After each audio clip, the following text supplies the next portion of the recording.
Halo semuanya, Assalamualaikum warahmatullahi wabarakatuh. Anak-anak sekalian, pada pertemuan pelajaran IPS kali ini, materi kelas 7 adalah potensi sumber daya alam dan kemaritiman Indonesia.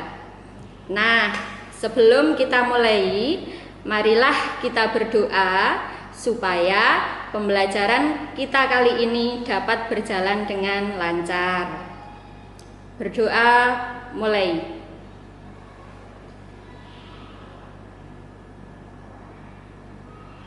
Selesai. Adapun tujuan pembelajaran pada pagi hari ini, yang pertama adalah menguraikan pengertian sumber daya alam. Yang kedua, menyebutkan macam-macam potensi sumber daya alam Indonesia. Yang ketiga, menjelaskan potensi sumber daya hutan di Indonesia. Yang keempat, menguraikan secara umum jenis-jenis kayu dan sebarannya di Indonesia. Yang kelima, menjelaskan manfaat dan fungsi hutan. Yang keenam, menyebutkan macam-macam potensi sumber daya tambang di Indonesia. Yang ketujuh, menjelaskan pengertian batu bara dan bauksit. Anak-anak sekalian, materi ini bisa kalian lihat pada buku paket yang sudah dibagi dari sekolah, ya, buku paket kelas 7 seperti ini. Tentunya kalian sudah punya semuanya di rumah. Silahkan kalian buka juga halaman 22 sampai dengan halaman 33. Silahkan simak materinya dan kalian buka bukunya. Kita lanjutkan. Untuk pembahasan kali ini sumber daya alam saja ya, karena sumber daya alam itu Indonesia banyak sekali ya. Jadi untuk sumber daya alam ini kita akan mempelajari pengertiannya terlebih dahulu ya. Tahukah kalian apa pengertian dari sumber daya alam? Nah ya, tentu kalian sudah mengetahui ya. Baiklah, simak bersama-sama pengertian sumber daya alam secara umum ya. Jadi, sumber daya alam adalah semua bahan yang ditemukan manusia dalam alam yang dapat dipakai untuk kepentingan hidupnya. Jadi, ini bisa benda hidup maupun benda mati yang semuanya berasal dari alam. Adapun potensi sumber daya alam ini dapat dilihat dalam beragam bentuk ya, antara lain air, tanah, udara, batuan, hutan, bahan tambang, dan lain sebagainya. Ini bisa kalian lihat di buku paket halaman 23 ya. Silahkan. Kita lanjutkan. Jadi, hutan Indonesia ini memiliki potensi yang sangat besar, yaitu mencapai 99,6 hektar atau setara dengan 52,3% dari luas wilayah Indonesia. Ini datanya kita peroleh dari Kementerian Kehutanan tahun 2011 ya. Hutan-hutan tersebut saat ini dapat kita jumpai di Papua, Kalimantan, Sulawesi, dan Sumatera. Apakah di Pulau Jawa tidak ada hutan? Ada pastinya, tapi di sini perlu kalian ketahui bahwa di Jawa sendiri luas hutan saat ini telah mengalami banyak penurunan. karena terjadi alih fungsi hutan menjadi pertanian, kemudian menjadi pemukiman, ya, sehingga hutan di Pulau Jawa ini mengalami banyak penurunan luasnya, ya. Selain hutan yang luas, ya, Indonesia juga menyimpan kekayaan flora dan fauna yang sangat besar, dan banyak diantaranya merupakan spesies endemik yang tidak ditemukan di tempat lain. Jadi pengertian endemik itu sendiri adalah flora atau fauna yang hanya ada di daerah tersebut. Jadi tidak ada di daerah yang lain. Ini bisa kamu lihat di buku paket halaman 24. Baiklah, kita lanjutkan ya. Jadi terdapat kurang lebih 4.000 jenis kayu di hutan Indonesia, dan 267 diantaranya merupakan kayu yang memiliki nilai ekonomi tinggi. Secara umum, jenis-jenis kayu dan sebarannya adalah sebagai berikut. Kalian bisa lihat buku paket halaman 25. Ya. Yang pertama, persebaran kayu yang ada di Indonesia itu yang pertama adalah kayu keruing, meranti, agatis.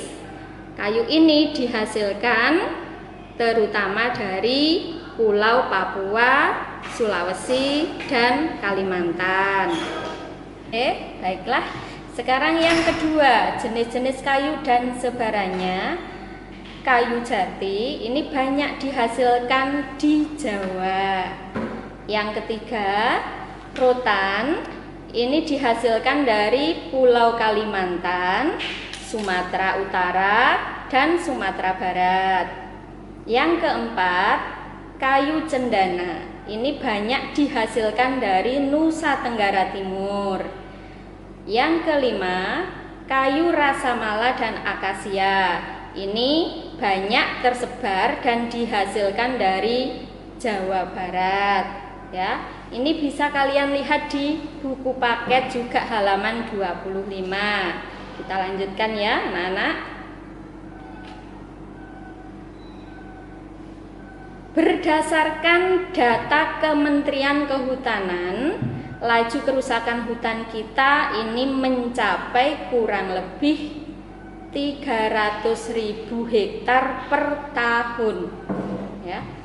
Akibatnya banyak spesies tumbuhan dan hewan yang saat ini terancam punah. Bahkan diantaranya sudah dianggap punah. Jika hal ini terjadi terus-menerus, bukan tidak mungkin pada masa yang akan datang hutan kita akan habis. Padahal hutan ini memiliki manfaat dan fungsi yang sangat banyak sekali. Adapun manfaat dan fungsi dari hutan diantaranya adalah yang pertama, menyimpan air hujan dan kemudian mengalirkannya ke sungai, danau, sehingga pada musim kemarau tidak mengalami kekeringan. Fungsi yang kedua, tempat hidup bagi flora dan fauna. Yang ketiga, mencegah terjadinya erosi. Yang keempat, menghasilkan oksigen. Dan yang kelima, ini merupakan sumber kehidupan bagi masyarakat, khususnya masyarakat di sekitar hutan. Jadi dari produk yang dihasilkan hutan seperti kayu, kemudian bahan atau tumbuhan-tumbuhan obat itu banyak dihasilkan dari hutan yang ada di Indonesia. Ini bisa kalian lihat di buku paket halaman 26. Kita lanjutkan ya. Oke. Sekarang kita akan membahas ke potensi sumber daya alam yang kedua, yaitu potensi sumber daya tambang. Kalau tadi potensi sumber daya hutan, sekarang kita lanjutkan ke potensi sumber daya tambang. Sekarang coba kalian perhatikan peta persebaran tambang yang ada di buku paket halaman 28. Sudah? Kalau sudah, coba adakah di antara kalian yang daerahnya terdapat bahan tambang? Kalau ada, kita wajib bersyukur kepada Tuhan Yang Maha Esa karena telah memberikan limpahan rizki kepada kalian dan tentunya masyarakat di daerah penghasil tambang tersebut, ya. Perlu diketahui, sumber daya tambang yang akan kita pelajari daerah persebarannya meliputi, ya. Yang pertama, minyak bumi dan gas. Ini daerah persebarannya di Sumatera adalah di Pareula, kemudian Lok Sumawe. Lok Sumawe itu daerah Nangru Aceh Darussalam. Kemudian Sungai Pakning dan Dumai. Dumai itu di Riau. Selain itu di Sungai Grong dan Muara Enim yang ada di Sumatera Selatan. Kemudian persebaran minyak bumi dan gas yang kedua itu adalah di Pulau Jawa. Kalau di Pulau Jawa tentunya yang berasal dari Pulau Jawa sudah tahu semuanya, ya. Daerah persebarannya diantaranya ada di Jatibarang, Majalengka, yaitu Jawa Barat. Kemudian di Wonokromo, Delta. Delta itu daerah di Jawa Timur. Kemudian Cepu, kemudian Cilacap, Jawa Tengah. Kemudian yang ketiga, Kalimantan. Nah, untuk Kalimantan, daerah persebaran minyak bumi dan gas itu ada di Pulau Tarakan, Balikpapan, Pulau Bunyu, Sungai Mahakam yang ada di Kalimantan Timur, Rantau, Tanjung dan Amuntai yang berada di Kalimantan Selatan. Kemudian yang keempat, di Maluku. Kalau Maluku ini daerah persebarannya ada dua, yaitu Pulau Seram dan Tenggara. Kemudian yang kelima, di Papua. Papua juga daerah persebarannya ada di Kelamono, Sorong dan Babuk. Sampai sini kalian paham ya anak-anak? Kita lanjutkan. Sekarang yang kedua, ini adalah batu bara.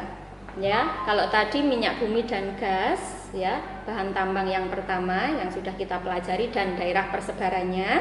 Sekarang kita akan menginjak ke batu bara. Ya, batu bara ini adalah batuan sedimen yang terbentuk dari sisa tumbuhan yang telah mati dan mengendap selama jutaan tahun yang lalu. Ya, jadi batu bara ini adalah batuan sedimen yang berbentuk dari sisa tumbuhan yang telah mati dan mengendap selama jutaan tahun yang lalu.